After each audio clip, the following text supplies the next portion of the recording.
ಸಮಗ್ರ ಶಿಕ್ಷಣ ಕರ್ನಾಟಕ ಕ್ಷೇತ್ರ ಶಿಕ್ಷಣಾಧಿಕಾರಿ ಕಚೇರಿ ಸುಳ್ಯ ಕ್ಷೇತ್ರ ಸಂಪನ್ಮೂಲ ಕೇಂದ್ರ ಸಮೂಹ ಸಂಪನ್ಮೂಲ ಕೇಂದ್ರ ದೇವಸ್ಥಳ ಇದರ ಆಶ್ರಯದಲ್ಲಿ ಸರ್ಕಾರಿ ಹಿರಿಯ ಪ್ರಾಥಮಿಕ ಶಾಲೆ ಅಮರಪಟ್ನೂರಿನಲ್ಲಿ ಉದ್ಘಾಟನೆಗೊಂಡ ಮಕ್ಕಳ ವಿಜ್ಞಾನ ಹಬ್ಬ 2019 ವಿಜ್ಞಾನದ ಬಗೆಗಿನ ಹಲವು ಕುತೂಹಲಗಳಿಗೆ ನೂರಾರು ಮಕ್ಕಳು ಸಾಕ್ಷಿಯಾದರು।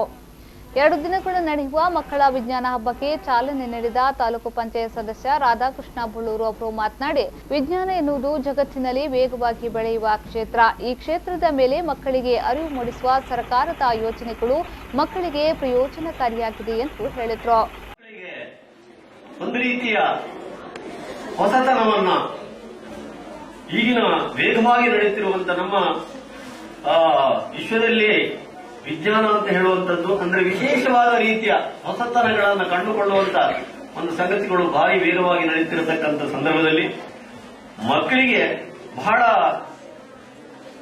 ಚಿಕ್ಕ ಪ್ರಾಯದಲ್ಲಿಯೇ ಅದಕ್ಕೆ ಕೆಲವೊಂದು ವಿಚಾರಗಳನ್ನ ಕೊಡುವಂತಹ ಸಂಗತಿಗಳನ್ನು ಅದೊಂದು ಹಬ್ಬವನ್ನಾಗಿ ಆಚರಿಸಿ ಬಹುಶಃ ಹಬ್ಬವನ್ನಾಗಿ ಆಚರಿಸಿ ಅದನ್ನ ಮಕ್ಕಳಿಗೆ ಬಹಳ ಸಂತೋಷದಲ್ಲಿ ಒಂದು ತಿಳುವಳಿಕೆಯನ್ನು ಕೊಡುವ ಈ ಕಾರ್ಯಕ್ರಮಗಳನ್ನು ಬಹುಶಃ ಕೇಂದ್ರ ಸರ್ಕಾರ ರಾಜ್ಯ ಸರ್ಕಾರ ಹಮ್ಮಿಕೊಂಡಿದೆ ಅಂತ ನಾನು ಭಾವಿಸಿದ್ದೇನೆ। ಮುಖ್ಯ ಅತಿಥಿಯಾಗಿ ಕ್ಷೇತ್ರದ ಸಂಪನ್ಮೂಲ ವ್ಯಕ್ತಿ ಡಾಕ್ಟರ್ ಸುಂದರ್ ಕೇನಾಚೆ ಭಾಗವಹಿಸಿದ್ರು। 4 ಜನ ಸಂಪನ್ಮೂಲ ವ್ಯಕ್ತಿಗಳು ನಿಮ್ಮ ಜೊತೆಗಿರ್ತಾರೆ, ಬೇರೆ ಬೇರೆ ಕೋಣೆಗಳಲ್ಲಿ ನಿಮ್ಮನ್ನು ಕರ್ಕೊಂಡು ಹೋಗ್ತಾರೆ, ಅಲ್ಲಿ ಬೇರೆ ಬೇರೆ ವಿಷಯಗಳ ಬಗ್ಗೆ ನಿಮಗೆ ನೋಡ್ಲಿಕ್ಕೆ ಹೇಳ್ತಾರೆ ಮತ್ತು ಅವರು ಹೇಳ್ತಾರೆ। ಆವಾಗ ನೀವು ಹೆಚ್ಚು ಹೆಚ್ಚು ಪ್ರಶ್ನೆಗಳನ್ನ ಕೇಳಿ ಆ ಮೂಲಕ ಒಂದು ಪ್ರಕ್ರಿಯೆಯನ್ನು ನೀವು ಈಗ ಆರಂಭಿಸಬೇಕು ಅಂತ ಈಗಲೇ ಆರಂಭಿಸಬೇಕು, ಈಗ ಆರಂಭಿಸಿ ಅದನ್ನು ಬೆಳೆಸಲಿಕ್ಕೆ ನೋಡಬೇಕು।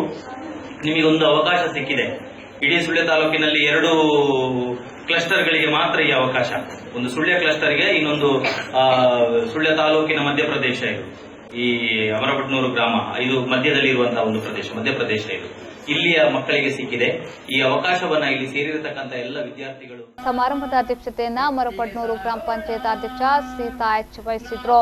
ಮುಖ್ಯ ಅತಿಥಿಗಳಾಗಿ ಹಿರಿಯ ಸಾಹಿತಿ ಲಕ್ಷ್ಮೇಶ್ವರ ಕಾಡಿ, ಕ್ಷೇತ್ರ ಸಂಪನ್ಮೂಲ ಕೇಂದ್ರದ ಸಮನ್ವಯಾಧಿಕಾರಿ ವೀಣಾ ಎಂಟಿ, ಕ್ಷೇತ್ರ ಸಂಪನ್ಮೂಲ ವ್ಯಕ್ತಿ ಚಂದ್ರಮತಿ, ಗ್ರಾಮ ಪಂಚಾಯತ್ ಸದಸ್ಯರಾದ ಪುಷ್ಪಾವತಿ ಮತ್ತಿತರರು ಉಪಸ್ಥಿತರಿದ್ದರು।